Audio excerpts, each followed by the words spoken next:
ब्रह्माको प्रयोगशालाबाट। उफ, नवनिर्मित हिमालको चुचुरोमा घ्याच्च बसेर ब्रह्माजीले सुस्केर हाले। कतै आकाश छोला जस्तो अग्लो, कतै पाताल छोला जस्तो गहिरो, कति मेहनत साथ बनाएको पृथ्वी यस्तो औडेर खौडे। जतिसुकै तानतुन गर्दा पनि पृथ्वीको तह मिल्न नसकेकाले ब्रह्माजी बाजेलाई साह्रै दिक्क लाग्यो। उनले सम्झे आकाशको सतह मिलेको छ, पातालको मिलेको छ, तर उनैले बनाएको पृथ्वी मात्र यस्तो अवतारको भयो। यो तह नमिलेको माटाको सतहमा अब म के सृष्टि गरौँ? तह मिलाउन नसक्नेले नयाँ सृष्टि गर्न किन खोज्नु भने मलाई के मेरै रचनाले गिज्याएनन्? ब्रह्माजी आत्मग्लानीले द्रवित भए। एक फेरा फेरि सुइय सुस्केर हालेर मनमने भने, भइगयो। तह त मिलेन, दह्रो त हुन पर्थ्यो, बलियो त हुन पर्थ्यो। एक झोका चल्यो भने जगदेखि धुरीसम्म थर्र काम्छ। अलि ठुलो कम्प भयो भने चर्ल्याम चुर्लुम्म भएर फुट्न के बेर, चरक्क चिरिएर फाट्न के बेर। यो पृथ्वी नै यस्तो अग्लो होचो छ भने यहाँ बस्नेहरूको गति कस्तो होला? पृथ्वी नै यस्तो लुलो छ भने यहाँ बाँच्नेहरूको गति कस्तो होला? आफूले बनाएको घर बाङ्गो टिङ्गो र कमजोर देखेर खिन्न भएको डकर्मीले झैँ, आफ्नो चित्र बिग्रेर हताश भएको चित्रकारले झैँ, अथवा आफ्नो आविष्कार खोजे जस्तो नहुँदा उदास भएको वैज्ञानिकले झैँ आफ्नो सृजना स्वरूप पृथ्वीलाई लक्ष्य गर्दै ब्रह्माजीले भने धिक्कार होस्। तर निकै बेरपछि चुलीमा चलेको हिमाली हावाले बुढा ब्रह्माको विरक्तिएको मन शान्त भएर आयो। आत्मशमन भयो अनि उनलाई लाग्यो, ठिक छ, यो पृथ्वी यस्तै होस्, तह नमिलेकै होस्, चुरो धर्मरायकै होस्, तर म यस्तो प्राणी बनाउँछु जोसँग विवेक हुन्छ, बुद्धि हुनेछ र बरकत हुनेछ। उसको नाम राख्नेछु मान्छे, अनि यो तह नमिलेको पृथ्वीलाई त्यही मान्छेले सम्म पार्नेछ, जग बलियो पार्नेछ, अनि यसैमा स्वर्गका सम्पन्नताले श्रृङ्गारेर मेरो सृजनात्मक ढोको साकार गर्नेछ। हो, साँच्ची म मान्छे बनाउँछु, प्रबल र प्रबुद्ध शक्ति र शिवको सबमन्य गरी म आफूभन्दा उम्दा उत्तराधिकारी मान्छे बनाउँछु। ब्रह्माजी आफ्ना सेता दारी मुसार्दै एकपटक मुस्कुराए अनि जुरुक्क उठेर ओर्लिए बेसीतिर। हिमालय पर्वतका वरपर घुमेर ब्रह्माजीले एक भारी सुन, एक भारी वज्र, एक भारी सिमलको भुवा इत्यादि धेरै थोक सरसामान जोडे। अब उनले बनाउनु थियो मान्छे। उसले उनको तह नमिलेको पृथ्वीलाई सम्म पारी मिलाउन सकोस्, अन्ततः अनन्तसम्म त्यही सतहमा सृष्टिको श्रृङ्खला शाश्वत राख्दै नेतृत्व दिन सकोस्। सुनका लाप्सा पिर्दा पिर्दै उनलाई शङ्का लाग्यो। मान्छे त बनाउन लागे, कथं कदाचित त प्राण भर्न सकेन भने बरु एउटा सानो परीक्षा गरी हेरौँ। अनि त्यही छरिएको धुलो धालो एक मुठी उठाएर उनले पानीमा मुछे। त्यही हिलोमा एउटा छहरा काटकुट पारी जोर खुट्टा, जोर पखेटा र चरा चुच्चा सहितको एउटा प्राणी बनाए। जिउभरि भुवा टासटुस पारी सुन तामा पगालेको झोलबाट एकपटक रङ्गाइदिए। उनको रचना साँच्चै विचित्र भयो। ब्रह्माजी आफैलाई पनि हाँसो उठ्यो। तर अचम्म मान्नुपर्ने केही थिएन, किनभने गमला बनाउनुभन्दा पहिले चक्र ठिक छ कि छैन भनेर जाँच्नलाई कुमालेले एउटा छन्दनबन्दको घैँटो बनाई हेरे जस्तै प्रयास थियो यो ब्रह्माजीको। त्यसैले त्यस जीवनको चुच्चा र पिँध दुवैतिरबाट उनले प्राण फुकिदिए। फुक्दा फुक्दै पखेटा फटफटाउँदै जन्तु एक बेसरी चिच्यायो, कुखुरी कहाँ? ब्रह्माजी मुसुक्क हाँसे। प्राणदान दिन सक्छु भन्ने कुरामा उनलाई पक्का विश्वास भयो। हिमालयको एउटा गुफामा रहेको ब्रह्माजीको प्रयोगशाला आज खचाखच थियो।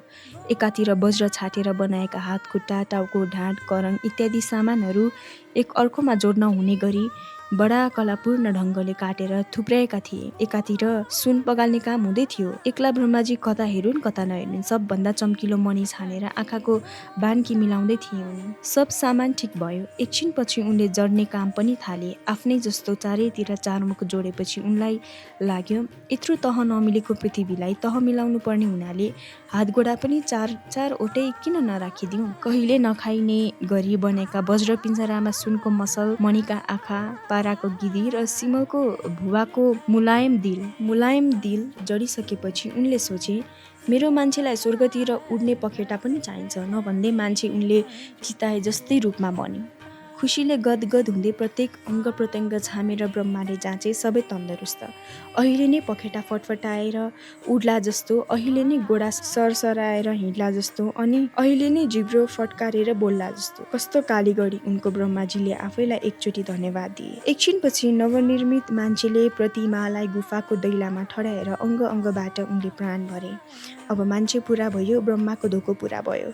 उनलाई खुसीको सीमा रहेन। अब एक फेरा बोलाइ पनि हाल्नु न भनी खुबै वात्सल्यपूर्ण स्वरमा उसतिर फर्केर ब्रह्माले बोलाए, मान्छे बाबु, ए मान्छे बाबु।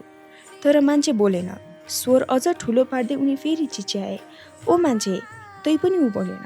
ब्रह्माको निधारमा चिटचिट पसिना आयो, हात खुट्टा पग्लिए। उनले बनाएको त्यति राम्रो मान्छे, त्यति बलियो मान्छे चुइक्कसम्म बोलेन। हरे, ब्रह्माको साहस एकै पटकमा किन सेलाउँथ्यो? भोलिपल्ट उनको प्रयोगशालामा अर्को मूर्ति ठडियो। तर अघिल्लाका सुनको मसला थियो भने यो थियो त्रिमुखी, उस्तै भव्य। तब अलि हलुका मूर्तिलाई गुफाको आँगनमा उभ्याएर ब्रह्माले बोलाए, मान्छे बाबु, ओ मान्छे बाबु।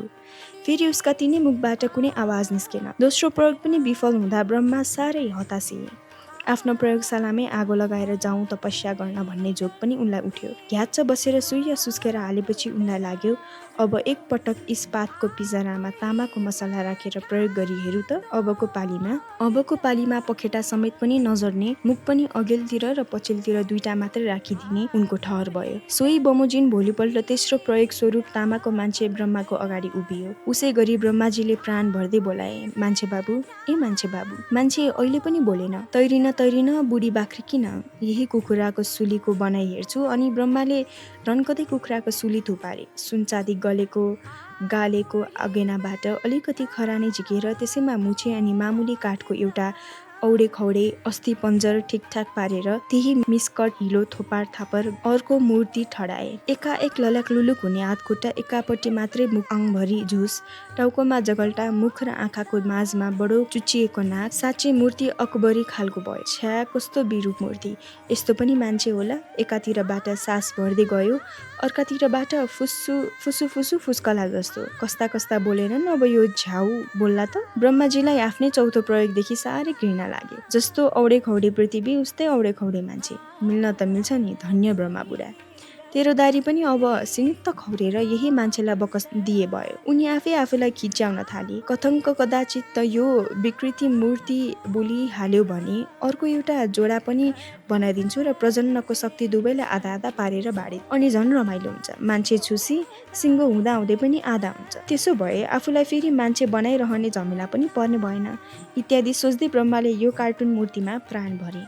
बोल्ला भन्ने आश त रौँ जति पनि थिएन, तैपनि विधि पुर्याइदिँदै के होला त भनी कान्लामाथि टुसुक्क बसेर अचेलका धनी मानिसले नोकरलाई बोलाए चाहिँ व्यवस्थाको स्वरमा बोलाइदिए, ओ मान्छे बाथे। ब्रह्माको आवाज खस्न नपाउँदै मुन्टो निहुराएर मूर्ति बोल्यो, ज्यू। बाजेको दिमाग झोकले तिल मिलायो। उसले बोलेको आफ्नो उपहास नगरे जस्तो उनलाई लाग्यो। त्यसैले मान्छेले ज्यू भन्नासाथ ब्रह्माजीले झोकले भने, मरेस मोरा, अब भएन के? उसै त कुखुराका सुली र खरानीले बनेको कार्टुन मूर्ति मान्छे, त्यसमाथि मर्ने सरा पायो भने कता पृथ्वीको सतह मिलाइदेला भन्ने ब्रह्माजीको सपना, कता यस्ता गाई जात्रे रचना।